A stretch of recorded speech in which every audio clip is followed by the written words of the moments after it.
he opened the window and he saw that there was a beetle right there, exactly like the one she had described in her dream. And he grabbed it, pulled it back inside and said, "Open your eyes, here's your beetle." And this sort of cracked open her third eye. And it was a moment of synchronicity. It's a moment when the universe winks at you.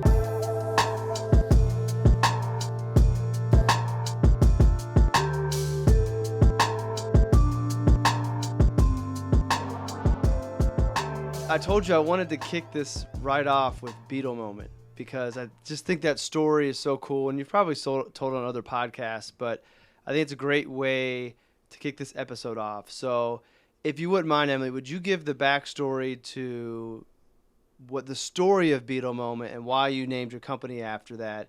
And then I'm going to have you introduce yourself. But I think the Beetle Moment story is so strong and so powerful. I want to kick off with that. Sure. So I was a psychology major. I was always very into Carl Jung, Jungian psychology, and I was reading one of his books, and it was just this kind of 2-paragraph story in the book, and it was about a patient that he had who was very intellectual and rational, and she was having trouble tapping into her unconscious and understanding the whole idea of the collective unconscious. Anyway, he was trying to open her mind to these greater ideas about the universe and synchronicity, which is what a Beetle Moment means. She was on the couch and he said, "Okay, close your eyes. Tell me about your dream last night." And she said, "Okay, so in the dream, all these things happened. And then my husband gave me a piece of jewelry, which was a golden scarab, like a scarab beetle. And it had green, glistening eyes. And right as she was telling the story, there was this tap, tap, tap sound on the window. And he opened the window and he saw that there was a beetle right there, exactly like the one she had described in her dream. And he grabbed it, pulled it back inside and said, "Open your eyes, here's your beetle." And this sort of cracked open her third eye. And it was a moment of synchronicity. It's a moment when the universe winks at you. I always found that story very sticky for me. And I would start seeing in my own life little Beetle moments when there was a moment. It's greater than a coincidence. There's something a little more going on here. And I was naming my business, and it was just something where I looked it up. No one else had even used the term before. It's hard to find a business name. You want colors, animals, or numbers. That makes it more memorable. And it just fit. So it's a moment of synchronicity.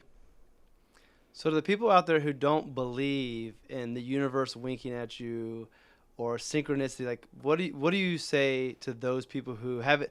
I think it's they haven't experienced it or haven't been aware of the experience to make the connection. But what do you tell the people who think you and I are crazy when we talk about this stuff? It happens when you're open to it. It's happening all the time. It's sometimes more than others in your life, but there is a greater meaning to a lot of the things that are going on, whether you're religious or spiritual or however you feel that there's a power to the universe, or whether it's God or karma. These things are at work. And it's almost like you think of dogs. They have a sense of hearing. They hear things that we don't perceive. There are other things going on that we just don't have the sensory ability or intelligence necessarily. In those little moments of synchronicity, it's like you could just tap into it and feel the edge of it. I've told the stories of like the bald eagles and the numbers, and I do think once like I realize you can't convince people to believe in these signs, but I feel through sharing stories and different people's experiences, it might open their eyes or their mind to be more receptive to it. And once you experience it one time, then I don't even look for them; they just happen, but they seem to happen more and more, and I pick up on them. So I definitely want to start off with that because it's an underlying theme to a lot of the things that come on the pursuit. I haven't gained the confidence myself to really like go at it real hard. So I lean on my guests to share their experiences to put that out there. But I love that story. And the wild thing about it was we were talking about it at Jolt. We were just talking about that conference. And I told you about the Gary V Friend number 2 that I bought, which is a balancing beetle on the beach. So it's just kind of weird. And then since then, I've done my WealthVoice for Pursuit. So it's like all these little signs that like if I was unsure about doing my WealthVoice, then I think that V Friend 2 that I bought was the sign to say, no, this is where you need to go. You need to partner up with Emily and get this thing going for Pursuit to bring the message further. So they're real. The stories are real. It's true. And you and I were talking about this. It came out of the blue. And then you told me the story about the eagle and walking through the city and being lost for a minute. And I'm like, that's a Beetle moment. And you had already, you were one of the OGs on WealthVoice back with OnRamp, and you kind of got it already. So it just clicked, which is a Beetle moment. So it's very meta. All right. Well, now that we've opened up everybody's eyes to these signs in the universe and synchronicity, that won't be the whole episode, but I do think it's an important part of it. I like to have my guests give their own introduction. So introduce yourself to the listeners and the viewers however you want. Like, who is Emily Bender? I'm the founder of WealthVoice, which is a startup based in voice marketing and sharing your voice mini podcasts. Before that, I had a background in marketing, and before that, I was a kid growing up in Chicago, and I think I've always wanted to have my own business, but I kind of waited until I had an idea that felt unique enough that I could get behind it and really be passionate about it. So I've been doing WealthVoice 2 or 3 years, and before that had a marketing consultancy. I guess when you ask me who I am, I answer in a professional manner, right? That's we're all used to, like, here's what I do. But the harder question to answer is, who are you? Maybe we'll get into that later in the show. Let's dive into it now, because I think that going to the personal side is perfect. And I wrote in the notes I sent over to you just as we kind of prepared for it that when I think about Pursuit, you are somebody that I envision or that I think embodies what Pursuit is all about. You know, you took a risk, you bet on yourself, you allow the universe to kind of guide you, and you follow your passion. So, like, when I think of people that embody what Pursuit is about and what I'm trying to build, I think of you. But there is the professional side and then there is the personal side. So we don't have to get super, super deep, but it's great that you're the founder of WealthVoice. But when you think of like who you are as an individual, maybe how does that play into the professional life? Maybe that's a good way to segue into it. Well, I guess I've always been a little rebellious. I don't like rules. I don't like authority. I've had bosses. I did fine, but I knew that I wanted to do my own thing and really own my own time, which when people talk about what is wealth, I think owning your time is one of the key ways to describe it, at least for me. I like taking risks on myself. I always have. I've moved to different cities without a job or friends a few times and kind of had the faith that it would all work out. And I think that's kind of how WealthVoice was born. Frankly, it was during COVID, and I just saw this trend and I wanted to take the opportunity to make something of it. You know, there's always silver linings to disasters and downtimes. I think the rebelliousness, the taking risks, the faith, I think that is a underlying characteristic of somebody on a pursuit.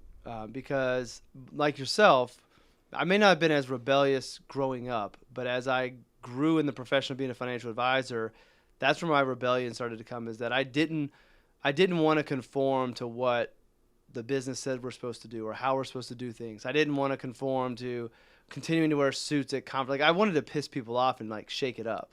And having my own business was the way that you can do that. And I think that one of the only ways you can be rebellious is you've got to be in control of your destiny, which a lot of times leads to owning your own business. If you weren't running WealthVoice, and we'll talk more about WealthVoice because I want to plug the company and give people more of an idea of what exactly it is. But if you weren't doing WealthVoice, what do you think you'd be doing? I might be in a marketing role at a cool company, but actually this is something that I've been working on sort of on the side for a few years. I haven't monetized it yet, but there's some of the content that I've produced which has to do with helping women with their money or their negotiations or just their career path. And I'm not an advisor like you. Like, I'm not trained in it. I've figured out some hacks along the way and had some pretty good teachers too. And I've always wanted to share that.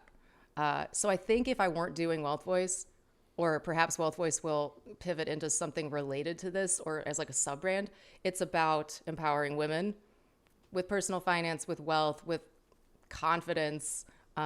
Just that whole thing has always been really my passion. Passion. I love that word. Let's dive into that. Have you always followed your passion, or kind of where does passion fall in line as far as your path and the way you make your decisions? It's at least half of the equation.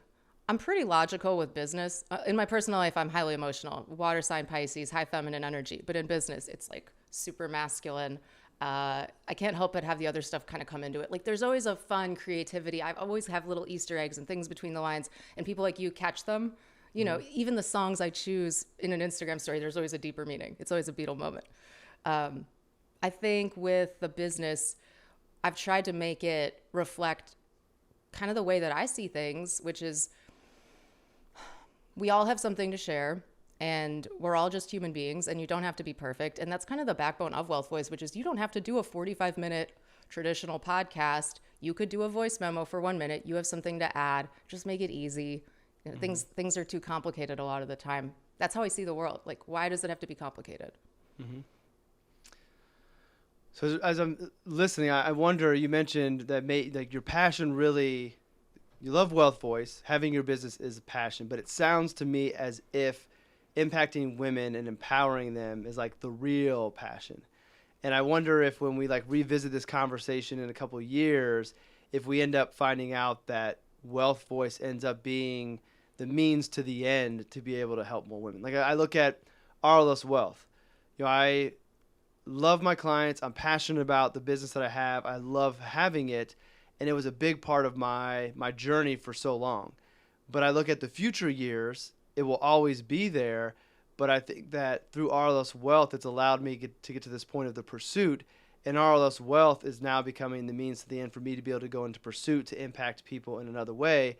And much like pursuit finds its way into RLS Wealth more and more, I think that your Wealth Voice could help with the empowering the women. So this is your business that provides you the ability to take care of yourself, cover all your expenses, invest in this new business.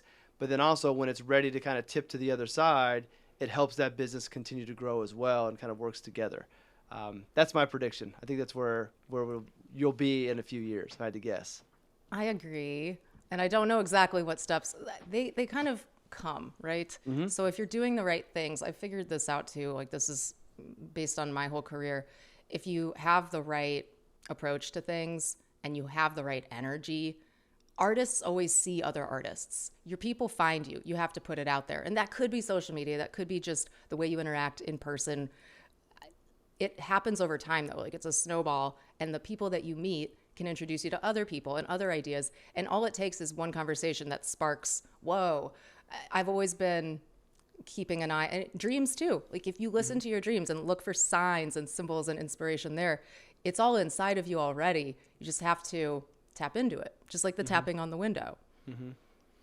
I want to figure out how to have lucid dreams so bad. Like, I've read about them, and like I would just love to catch myself in a dream and then be able to be conscious in my unconscious. Like, that'd be so cool to see what that's like. I haven't done it yet. Like, I don't ever remember any of my dreams, so I got to figure out like what am I doing wrong to be able to bring that in. But I want to go back to passion again. And are you somebody who can operate at your best if whatever the thing is that you're doing is not something you have a high interest in or a passion? So example, I always give this example when I do advisor podcasts. I can't force myself into a niche. So the story I give is Indianapolis is the global headquarters for Eli Lilly. I could have built a business probably 4 times the size of RLS Wealth if I would have just focused on Eli Lilly. But that would have bored me to death.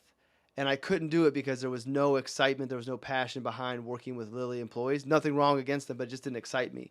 So I can't do things that I don't have a high level of excitement for. Some people can, but I'm curious kind of where you fall on that spectrum. I definitely can run out of steam pretty easily on things and get impatient if I don't feel like there's something meaningful or at least unique about it. That's another driver is uniqueness. If you think about your childhood, and like we all have little triggers, or based on Alfred Adler's psychology, like all these different guys had their viewpoint of like what drives us. Freud said it's sex. Adler said it's overcoming the inferiority complex. What was your thing when you were a child where you're like, I'm not cool, I'm not good looking, I'm not smart, whatever it is? Typically you end up falling into a career where you're in some way overcoming that or compensating for it, which is just human and normal. Why did I have to build this big house? Why did I have to be successful? It's this thing like you're overcoming that childhood belief that may not even be accurate anymore. Let's step towards starting Wealth Voice. So hopefully some of the listeners and the viewers are uncovering what that passion may be or what that interest is they're going to pursue. And there's always this fear to like make this leap of faith to go start this and chase this dream. Now, it sounds like it's part of your DNA to do that. You've taken risks, you've always done that. But from a like technical standpoint, going to the masculine business side of things, how did you mentally, financially prepare to take this risk and start your own business? Like what can people learn, or what would you tell somebody who's looking to emulate what you've done for their own business? If you keep thinking about it over and over, that's probably an indicator that there's something there. So I was thinking about this idea for like maybe 9 months before I really just heads down, like looked for developers to build it. Like I knew what I wanted the product to do, the functionality. I knew the problem I wanted to solve and who it was for. But then finding people to build it, that was a total challenge. I'll put it that way. And it was during COVID. This kind of, there's a lot to it, but if you have something in mind, try to find an inexpensive way to experiment, to do what's called an MVP. And you don't have to necessarily spend a lot, but get it out there and have a few people test it. It could be content, it could be a product, whatever it is. That was the key with WealthVoice. The first few customers we had, I didn't charge them for their setup fee, which is not cheap, but I just wanted to validate the idea. And people liked it, and they're like, this is cool. I see the use case for this. And I was confident in the idea, and I did take a gamble. It's okay. But don't take a gamble until you're in a safe position where if this doesn't work out, you're not going to be insolvent. You know, you have to approach these things with your financial situation in mind. And I had a lot of cushion actually from all these jobs that I've had, and I've been very frugal. So I knew, okay, if this doesn't work out for some reason, I'll be okay. I'll just do something else. I liken it to like taking a leap of faith. So like if you're listening, you don't see my hands, but like there's things you can do through planning, MVP, all these things to make the leap not quite as far. Like I don't ever think you get the two sides of the jump together. Like I don't think you get to walk across so easily, but I think you can make the leap where it's not as scary and your likelihood of success is greater. And again, it is some of the financial planning, it's the saving, it's the preparing, it's being reasonable with what your business is going to do. We're all optimistic. So we think right out the gate, we're going to sell like crazy. And if that doesn't happen, what are you going to do? And how are you going to tell your story? I'm a big believer in content and marketing, as are you. Like people have to know that you're out there and you need to share what it is that you do. And how are you going to do that? The marketing piece is huge. And if you're not a natural marketer, frankly, it's going to be difficult because I'll tell you, I don't know what percentage it is, but a lot of my week, I'm marketing WealthVoice too. Like we have people who help with social media and are on the team, but it's my voice a lot of the time. And that was very important to me in building the brand because that's how you win hearts and minds, especially when it's a new, untested product in a space that people don't fully understand yet. Let's stay on brand. We're way off of the topics that I put, but all these things, great things are coming up. So I looked at you as somebody who's ahead of the curve when it comes to branding and marketing. When you think of a solopreneur or somebody getting started, what's the recommendation or what's the thought process behind making yourself a part of the brand or creating a brand separate for the new entity?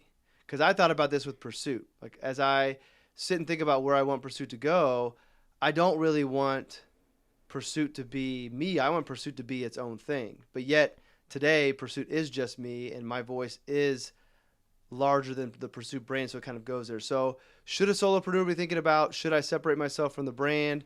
Should the brand be a part of me? Kind of what's your thoughts on that? It does depend on the product or the brand. I think it's good to have crossover. So people are more likely to care about people than brands. But if there's a person behind the brand, great. This is kind of a question that I've thought about a lot. So I do have two brands. I've got Beetle Moment Marketing, and then there's WealthVoice. Oh, and then there's my personal brand. It's just like, in any romantic relationship, there are three people. There's you, there's me, and there's the relationship. That's how it is with my brands in a way.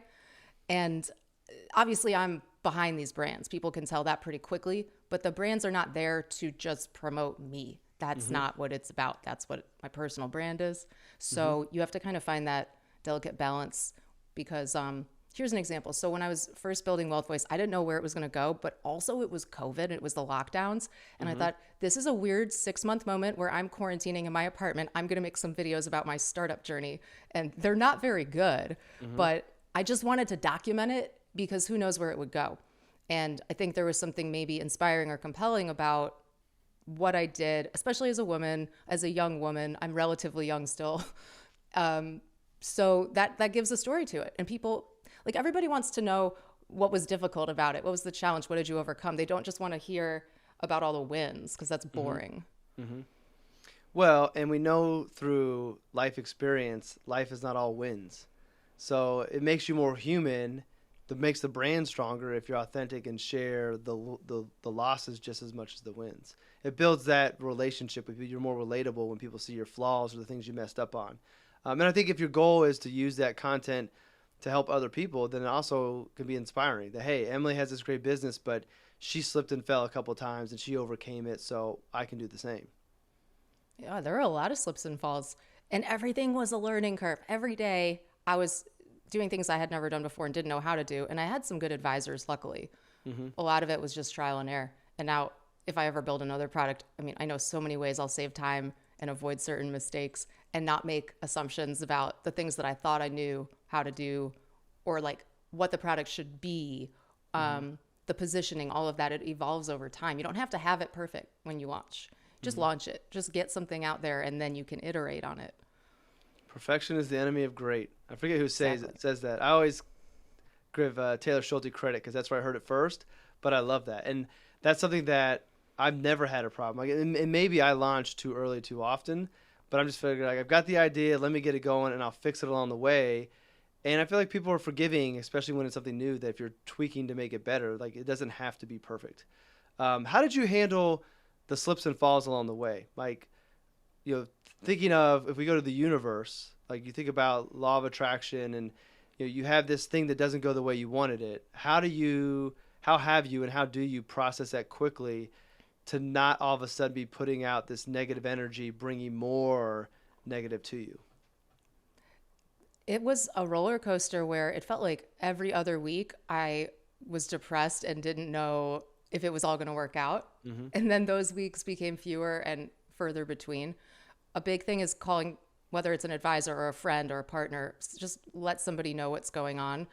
I think just my pattern, and this isn't a good one, is to hole up and try to solve it all by myself. And it wasn't effective. So when I started to ask for more help and input, I got so much good reassurance and people saying, look what you've already done. Just keep going. You got it. It's fine. And that was helpful. And beginning with the end in mind, like I said earlier, like, where do I want this to be in a few years? Just stay with it. It's okay, because just like with the markets and investing, it's not necessarily a perfect straight line. You have little valleys, but net long term, it's going to go up. I think we all have to figure out our own way to kind of identify when we're feeling down, and process that.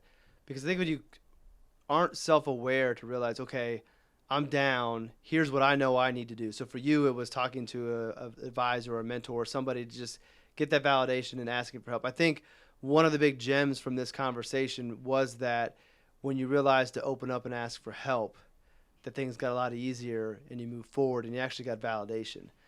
Because I think there's probably a lot of people who have the same reaction of, all right, I'm just going to do it myself, and asking for help is not a bad thing. So I think that was great advice.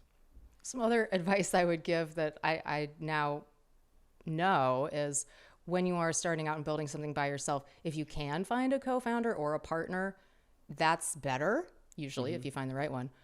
Because I did a lot of it where I had a team, but I didn't have truly a partner or a co-founder. I still don't.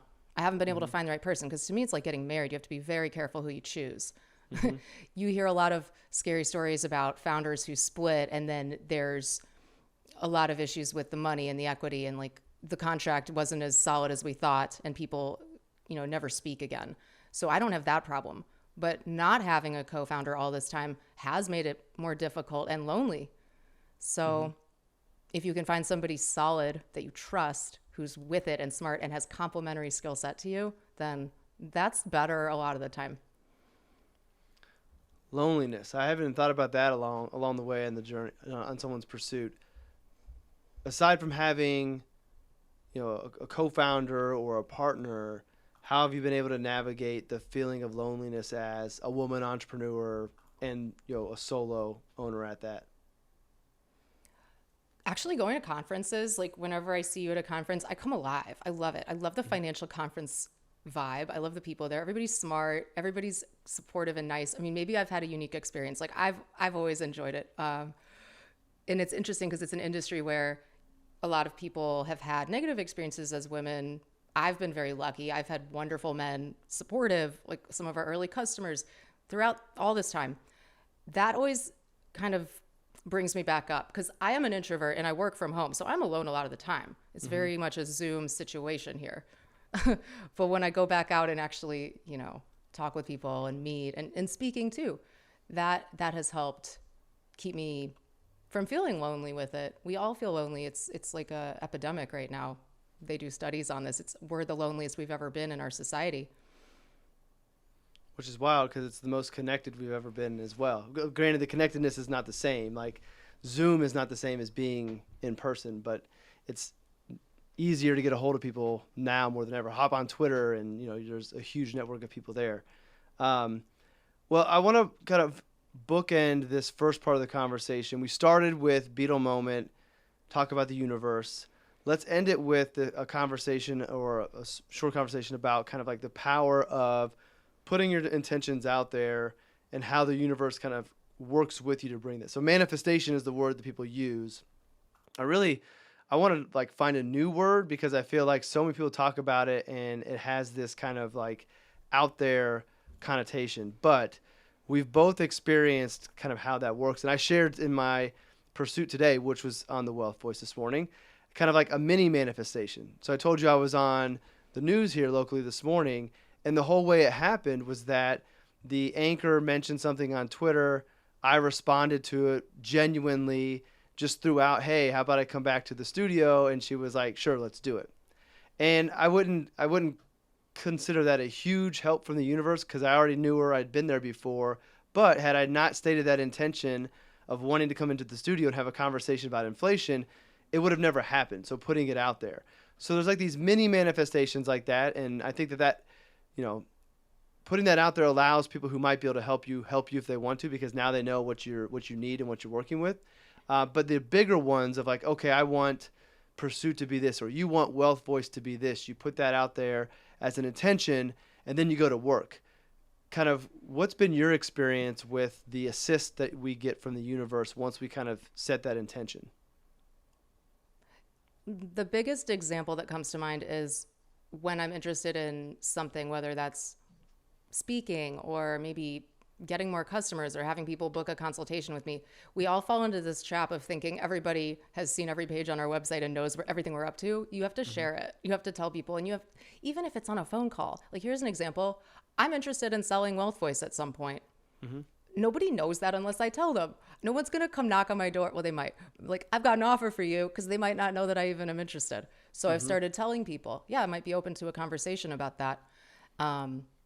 Like you said with Twitter, I mean, Twitter is really powerful. I know some people aren't on it and don't get it, but when you're on it and you've put the work in and it's years and years, it's just this flywheel of opportunities. Most of my business, my customers, most of the opportunities in the last 4 years in some way came from Twitter, believe it or not. So that's a big one. Manifestation. So I was reading Think and Grow Rich, Napoleon Hill, and there's the big tip in the book, like the secret of how to grow rich. And he said all these very wealthy, famous people over time have done this, is that you have to have sort of like a 1-paragraph statement about where you want to be in however many years, and very specific about what it is, whether it's I want a house in this location or I want this dollar amount in my bank account, and say it every morning and say it every night and close your eyes and visualize how you will feel when you're in that state, because you trick your brain into thinking it's already happening, because we're very much, it's like a feedback loop of if you smile, then your brain thinks you're happy. So if you say, I already have the house on the beach, and you smile about it and feel like it's really there, your brain will start to think it's there and act and put the energy out there as though it already exists, which then actually attracts it to you. So that, I haven't found it to actually work yet, but I'm doing it. I hope it works. That's another manifestation thing, visualization, all of that I think is really powerful. See, I haven't read Think and Grow Rich. I have it. I remember buying it years ago and then just never reading it. And then now that I've been reading more along it, I have it. I'll read it eventually. But I think sometimes that manifestation happens. It just doesn't happen in the way that we think it. So this goes against what Napoleon said, because he said, be very specific. I think that sometimes it could be like the example I give is I want to win the lottery. Well, you may not win the Powerball lottery, but why do you want to win the lottery? Well, I have financial stress. Like I feel like I can never get ahead, or I'm living bill to bill, or whatever it might be. And because we're looking for the Powerball winning, we lose sight on the bonus or the inheritance or the small gifts, because it's not millions of dollars, but if we are aware of it, it's enough money to alleviate that stress. So our lottery winning wasn't Powerball, it was this other sum of money that came to us, or this raise that alleviated that pain. So I've never had anything manifest exactly the way that I thought it would, but it was pretty close. So I kind of think of it more along the lines of, I need to know where I want to go, and I need to know the reasons why, and there to be reasons that are good, like from the heart, and then put in actions, and then just kind of follow the signs and follow my heart, and that will lead me where I need to be. One of the things that's been hard for me to kind of overcome, and I'm getting better about it, is kind of wanting to create and have an intention that building more wealth. Like I want to build more wealth so one day I can retire, and all the normal reasons. I've always been afraid to focus on, I want more money, because that's greedy, and I don't want to do that. But I've realized that I want to have more wealth sooner rather than later, so I can go do really good things with that wealth. So that's one of the things that I'm working on, is getting to a point where it's okay to say I want to make more money than I ever thought I would make, or have more money in the bank than I ever thought I would have. Because when that happens, it's not to go spend more money on me. It's to go invest in other people. It's to go help people who are struggling, and maybe take a little bit better vacation, like benefit from it as well. But for a long time, I would have never put that out in the universe, is that I want to make X amount of dollars or have X amount of dollars. And now I'm starting working on putting that out there, and then putting the work into so one day it'll happen. Yeah, and that book was written in, I believe, the 1930s. So Yeah. it's pretty formulaic, and it's not of our time. There's no really meaning or passion behind it. It's more like, I want this thing, but why do you want it? And then, I was talking about the psychology of money with Greg Sorenman the other day, and he said, what's your favorite part of the book? And I said, The End of History Illusion. I think that's the name of it. And it's this idea that we're excellent at hindsight and looking back and saying, oh, I knew that I wanted that, or of course I made that happen, or I'm very sure that this was the thing that was driving me. But we're terrible at predicting what will make us happy in the future. And he's not the first one to talk about this phenomenon. It's sort of a logical fallacy, or maybe like a blind spot.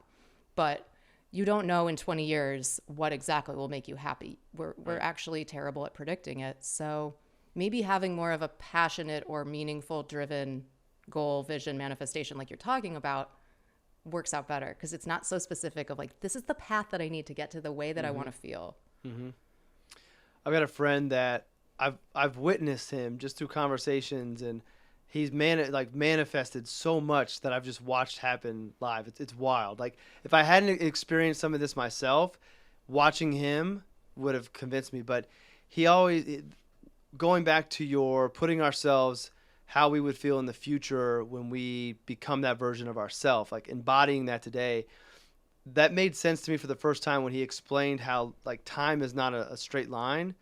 It's more like a record player. Like all of the versions of us already exist, going back to kind of like this multiverse kind of thought process.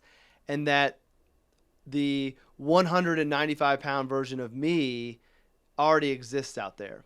And I just have to put myself in that version of me. What am I doing? How am I eating? Like, what's my life like? How do I feel? And embody that today, because it's already there. And then when I embody that, it begins to attract me and pull me. And that like the experience we have today will always lag. So it takes time for reality to catch up to that version of ourselves. But it really made sense to me. And right. There's I don't a think lag. I love that. The record player. Yeah. And so I literally, after that, I have a record player in my office now. One, because I like to listen to music, and there is something different about listening to a record player, but it's always a constant reminder to me that if there's something that I want to do, or I want to just pick the needle up and move my subconscious out there and let the conscious world catch up over time.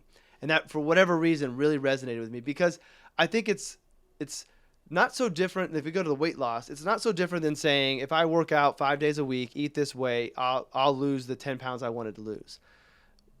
But for whatever reason, that doesn't keep me committed. But when I say, all right, I'm already 195, and these are the things I'm doing, he explained it as that we're pulling that from the future to us. And just that subtle difference of the explanation of, instead of trying to do X, Y, and Z to get there, I'm pulling that from myself. It was a game changer for me when it came to understanding it. I was trying not to interrupt you because I got excited there. I was like, oh, is that your sub brand or your new hashtag? Something like move the needle, adjust the needle on the record player. And then, of course, everything you're talking about has to do with sound, symbolism, just having like that visual reminder of the record player in the corner. Like I do that with certain things around here with like a certain piece of art, or, I love skulls. I have skulls, like skull art everywhere. I wear a little skull earring. A lot of the time it's an Easter egg, but it's to remind me death is close. There was this app. It was five times a day. It would send you a quote that reminded you of your death. Your death is coming. It's a Bhutanese philosophy, Bhutan, and to contemplate your death 5 times a day makes you more grateful for your life. Yeah, I think like coming to grips with our mortality makes us able to be more present and enjoy now. And I've got like Ryan Holiday's Memento Mori. You can't see it as well anymore, on my forearm, which has the skull, which is death, and then the flower is life, and then the hourglass is time. I was going to ask you about the skulls, but you already answered that question. So, and I'm the same way. Like I pull inspiration, like the stuff I have in my office now, I pull inspiration from. Like it seems cluttered, but it's all here for a reason. And a lot of it is like really energetic. So, well, let's talk about WealthVoice, because I think that for some of those who are going on their pursuit, not everybody's pursuit, I don't think, has to lead them to entrepreneurship and owning their own business. At the end of the day, what I want Pursuit to do is help people identify the things that make them the happiest. I think passion helps you find that and build that into their life, and then see where it takes them. So for those that are going down the entrepreneurial path and will need to create a brand and put themselves out there, I think WealthVoice would be a great tool for that. We've already talked about it, but I use WealthVoice. I've used it in the past. You actually helped me out before WealthVoice when like Skills were first starting. I used some other company and it was a big mess, and then you kind of helped me get it cleaned up. And then I got away from that, and now Pursuit is on WealthVoice. So high level, kind of like what exactly WealthVoice is, and then where it fits into a marketing plan and how it could be something that could passively help somebody tell their story and build their brand. It's your hands-free homepage, and mostly that's accessible on Lexi. I'm not going to say the name because I don't want to set off any devices, but you think about, you have a .com, you have a homepage. Great. That's like the storefront of your brand. But if you look at where technology is heading, it's all going to what we call voice first. Doesn't mean only voice, but it means primarily voice. Tap, type, and swipe ends gives way to voice first. We are an easy content management system, a platform that lets you create a custom skill, which is an app that lives on the voice assistant. And people can find out about you, your brand or your company, your podcast, and your latest update. It's very simple. So we make it like Squarespace or Wix is easy to build a website. WealthVoice is easy to build a voice app. And I can confirm that because I just did all my setup. It was super easy. And to give you an idea of one way you could leverage this, the way I'm leveraging it right now, I've got my RSS feed for the podcast that feeds right into it. So now the way I'm positioning it is, hey, you've got your morning routine that you already listen to on your Amazon device. Enable life's pursuit, and now I can be a part of it every morning. It's a little bit of like kind of building in public as well, or accountability, that now I have to get my podcast done earlier. So if somebody's getting up at 6 a.m, I don't want them to listen to the episode from the day before. I have nothing new from me because my podcast wasn't ready. So it's going to make me better. And then I have a Sunday exclusive. So I have a show, if you will, that will only be on the Amazon device and it will be on Sundays. So try to drive Soulful people Sundays. to it. Yes. I think I'm going to stay with Soulful Sundays, which will be more of the talk of the manifestation in the universe and those types of things. Kind of more the spiritual journey I think people will go on their pursuit. And I want to leave it wide enough that it doesn't leave anybody out because of their faith. Like, okay, maybe you don't want to believe in the universe, you believe in God. It's still a spiritual journey. And I think to know what you really want to do and what really makes you happiest, you have to know yourself internally, and that is a part of that self-reflection and learning. So I'm excited about doing those. Right. And anybody listening, the way that you access life's pursuit is you would say, Lexi, enable life's pursuit. And once it's enabled, you'll get the notifications, just like when you get an Amazon package. You say, Lexi, show my notifications. It will say you have content from Life's Pursuit. And you say, Lexi, open Life's Pursuit. And they have, Justin did, I don't want to discount anyone else on WealthVoice, but the sonic branding, the graphics, like it's so cool. It's so neat. And it really evokes your brand. And that's the whole point of it, because we process sound 10 times faster than the blink of an eye. It connects emotionally. Brand, music, emotion, memory are all stored in the same part of the brain. So if you're only communicating through visuals and text, you're missing out on that really powerful way to connect with people and build a relationship or affinity over time, which you fully understand. Like, you've done content for years and multiple mediums, and the branding is always consistent. And now it's a convenient way people can get it hands-free. It doesn't replace what you've done. It's not, don't blog, don't email, don't tweet. It's also share your voice here. It's convenient. Well, to the point of it, the way it registers, it's just people learn differently as well. Like, some people want to watch, some people want to read, some people want to listen. So if you have a message to share, you got to hit all the platforms. And the nice thing about it is sometimes these overlap. So like the podcasts also go on YouTube because I record both at the same time. So you can hit multiple channels with multiple content very easily depending on how you record. I want to ask a couple more questions before I let you get back to your day, and they're kind of the same closing questions I end with. The first one, when you think of somebody looking to make their passion or an interest of theirs a larger part of their life, a more significant part of their life, what's the single most important characteristic you think they should have? I would say determination / confidence. Just be confident in your idea, believe in yourself. There are going to be a lot of experiences along the way that make you question it. But if you have that certainty about, like, I know this is the thing, or I know I can do it, that will get you through. It's pretty simple. All right. And the more fun one that I honestly have to go back. I think that your DFA presentation that I was at is what prompted me to think about this, and someone else did it before. But I remember we were at a DFA conference. You came out to talk about voice tech, and you had like walkout music. So we're at a conference, you're headlining it. What would be the walkout song that you would be listening to today? Because I think I asked you this last year when you were on, I think it was the Advisor podcast. But what would be your walkout song today if you were going to be speaking? Well, I actually have custom sonic branding. So that's what throw that out. You got to pick a song. You got to pick a song. Okay. Let me see here. Yeah, there's this song called Have It All, and the band is Elephant. I've been really into that one lately, and it's kind of upbeat. It's a little more electronic. Let me make sure I've got the name correct. Because when you're on Spotify, you forget. Like when we used to have CDs, we would know literally, oh, it's track 7. Have It All. Yeah, it's Elephant. It's like elephant with an E, and the song's called Have It All. I really like that one. But, I also love classic rock. I love hard rock. I think I would probably play a Tool song, but it's a little niche. It's not as accessible to the crowd, so I'll go with a little more upbeat one. Sounds good. That's fair. Oh, and Justin, I wore my Beetle shirt for you. Look, so on brand, right? It's my Journey Beetle shirt. So I appreciate little subtle things like that. There it is. Yep. So the mic covers it, but I wanted it, because it's a vibe. You pick up on it. Well, and those are the things that like they go unnoticed, but they don't.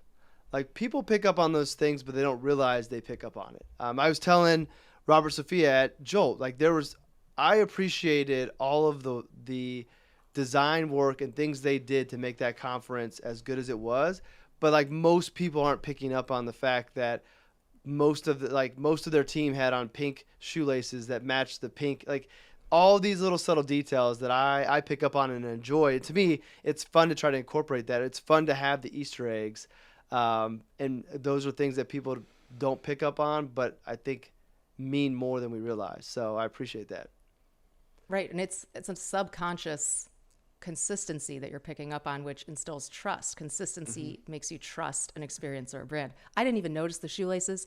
consciously at least, but that's so cool. Shout to Robert, shout to Cece, everyone. That event was fantastic. Yeah, yeah. I know it's a financial advisor one, but I feel like they could open it up to anybody, or do a version of that that's just for anybody. They should. That should be like a whole other business, the Jolt brand. So in closing, any final parting pieces of wisdom or anything you want to share with those that are on their pursuit? I would say stick with it. But if you have an end point, this makes it feel a little more palatable or safe. Say, I'm going to try this for 2 years. If I'm not at this point in the next couple of years, I'll do something else. It's not the end of the world. It's not like you can never get another job or try something else.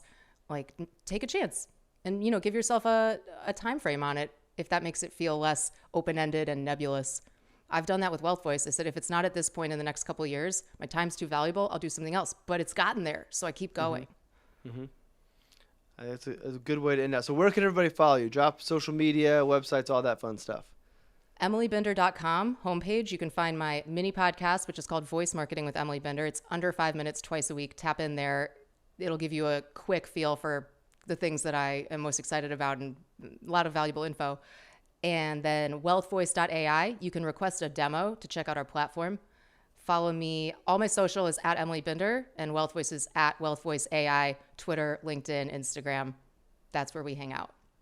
All right. Well, naturally, I'll have links to all those in the blog post to make it easier for everybody to follow. So it was good to see you. I'm glad we got a chance to catch up and do this episode. I appreciate your time.